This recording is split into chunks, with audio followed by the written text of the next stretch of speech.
Abdul Wahid Khan India سے، کیا رمضان المبارک کے مہینے میں سحری تناول فرمانے کے لیے مسجد کے لاؤڈ اسپیکر سے آدھی رات سے لوگوں کو بیدار کرنے کے لیے بار بار اعلان کرنا صحیح ہے، جبکہ بہت سے بیمار معذور وغیرہ کی نیند خراب ہوتی ہے؟ بالکل حرام ہے، ناجائز ہے۔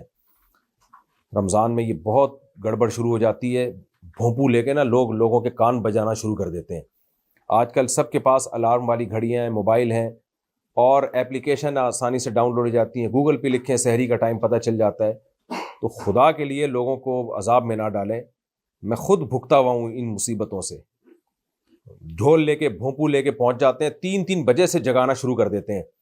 بندہ ابھی آ کے لیٹا ہے سونے کے لیے اور 3 بجے آپ نے جگا دیا۔ بھائی سحری ختم ہو رہی ہے، 6 بجے تک ٹائم ہے اور آپ 3 بجے سے اٹھا رہے ہو لوگوں کو۔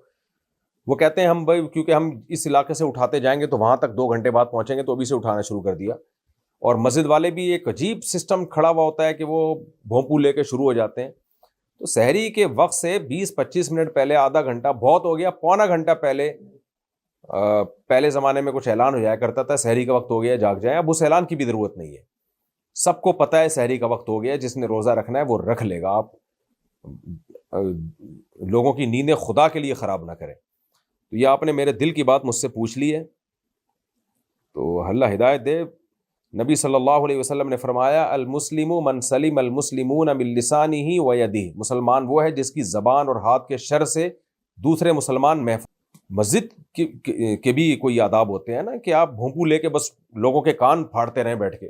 بعض مسجدوں میں نظمیں اور نعتیں ایسی شروع ہوتی ہیں، اتنے لاؤڈ اسپیکر پہ اتنی زور سے شروع کر دیتے ہیں، وہ لوگوں کے آرام میں خلل ہوتا ہے۔ نعت تو ایک بہت مبارک عمل ہے، جس نے سننا ہوگا وہ خود آ جائے، وہ نعت کی محفل میں آ جائے، آپ اس کو وہاں نعت سنا دیں۔ تلاوت اس طرح جائز نہیں ہے اسپیکر پہ کہ لوگوں کے جو ہے آپ ان کی مرضی کے بغیر زبردستی آپ ان کو قرآن سنا رہے ہیں۔ جس نے سننا ہے وہ مسجد میں آئے گا۔ میں نے تو اپنی مسجد میں جمعے کا اسپیکر باہر کا بند کیا ہوا ہے کہ بھائی جس نے ہمارا بیان سننا ہے ادھر آ کے بیٹھ جائے، زبردستی لوگوں کے کان میں مت ٹھوسیں اپنی بات۔ یہ نبی کی سیرت کے بھی خلاف ہے، صحابہ تابعین کے طرز عمل کے بھی خلاف ہے۔ فجر کی اذان سے پتہ چل جائے گا کہ سحری کا ٹائم ختم ہو گیا ہے۔ لوگ آج کل الارم لگا لیتے ہیں، موبائل ایپس ہیں، سب کو سب پتہ ہوتا ہے کہ اٹھنا ہوگا، جس نے اٹھ جائے گا۔ ہو سکتا ہے لوگ کہیں بہت سے لوگ بیچارے روزہ رکھنا چاہتے ہیں، ان کی آنکھ نہیں کھلتی، تو وہ کھولیں نا اپنی آنکھ، موبائل لگائیں نا۔ آپ نے بہت سے لوگ معذور ہیں جن پر روزہ فرض نہیں، تو آپ کیوں ان کو زبردستی اٹھا رہے ہیں؟ شریعت نہیں چاہتی کہ وہ اٹھیں، ان کو شریعت نے آسانی دی، آپ زبردستی ان کو بھی اٹھا لیتے ہیں۔ ساری مسجدوں والے ایسے نہیں ہوتے، لیکن یہ کچھ جاہلوں کے ہاتھ میں مسجدیں آ جاتی ہیں، تو وہ اس مسجد کو ایک لوگوں کو عذاب دینے کا جو ہے نا ایک ذریعہ بنا لیتے ہیں، اور جب ان کو منع کرو تو کہتے ہیں کہ لو تمہیں اللہ کی بات سننے میں تکلیف ہو رہی ہے۔